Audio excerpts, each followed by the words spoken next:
എന്ന് വെച്ചാൽ ഈ ഓണത്തിനൊക്കെ മുമ്പേ ഞാനത് തോലൊടിക്കാൻ പോയ സമയത്ത് അങ്ങ് അപ്പുറത്തെ ഭാഗത്ത് തോലൊടിക്കാൻ പോയ സമയത്ത് ഒരു മൂട് കൂവക്കിഴങ്ങുണ്ട്. അപ്പോൾ ഈ കൂവക്കിഴങ്ങ് കണ്ടപ്പോൾ നമ്മുടെ ഇവിടെ ഒന്നും നിൽപ്പില്ല, അതുകൊണ്ട് ഞാൻ പറിച്ചുകൊണ്ട് വന്ന് നടാമെന്നും പറഞ്ഞുകൊണ്ട് ഇവിടെ കൊണ്ട് വെച്ചിരുന്നു. അത് ഞാൻ ഇതുവരെ നട്ടില്ല. കണ്ട അവിടെ ഇരുന്ന് അങ്ങ് വിത്തൊക്കെ പൊട്ടുണ്ട്, ഇങ്ങനെ പിന്നെയും വിത്ത് പൊട്ടിയുണ്ട് അത് കൂവക്കിഴങ്ങ്. ഞാൻ വിചാരിച്ചത് കൊണ്ടുവന്ന് നടാമെന്ന് വിചാരിച്ചു കേട്ടോ. അതെടുക്കുമ്പോൾ ഒത്തിരി നാളായി, ഓണത്തിന് മുമ്പേ കൊണ്ടുവച്ചതാണ്. ഇതിൻ്റെ അടുത്ത് നടാമെന്ന് വിചാരിച്ചു. പണ ഒരുക്കിയാണ് നമ്മൾ നടുന്നത്. നമ്മുടെ ഈ മഞ്ഞളൊക്കെ നടുന്നതോടെ പണ ഒരുക്കി നടുന്നത്. ഇപ്പം ഞാൻ പണയൊന്നും ഒരുക്കുന്നൊന്നുമില്ല. അതൊക്കെ അതെടുക്കുമ്പോൾ ഇവിടോട്ടൊന്ന് കുഴിച്ച് വെക്കാമെന്ന് വിചാരിച്ചു.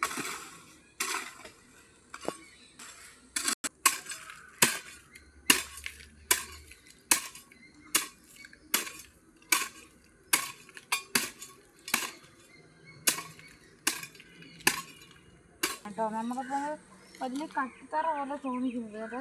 ചിരണ്ടി വെക്കാം. ഞാൻ കുഴിച്ച് വെക്കുവാണേ. ഇച്ചിരി കൂടെ മഴയൊക്കെ പെയ്യുമ്പോൾ നമുക്കൊന്ന് മണ്ണ് വെട്ടി ഒന്ന് അടുപ്പിച്ചാൽ മതി.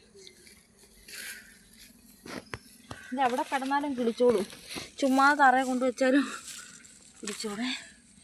ഇച്ചിരി മണ്ണ് കുഴിച്ചിങ്ങനെ വെച്ചിട്ടുണ്ട്. നമുക്ക് കുറച്ച് കിട്ടിയാലും നമുക്ക്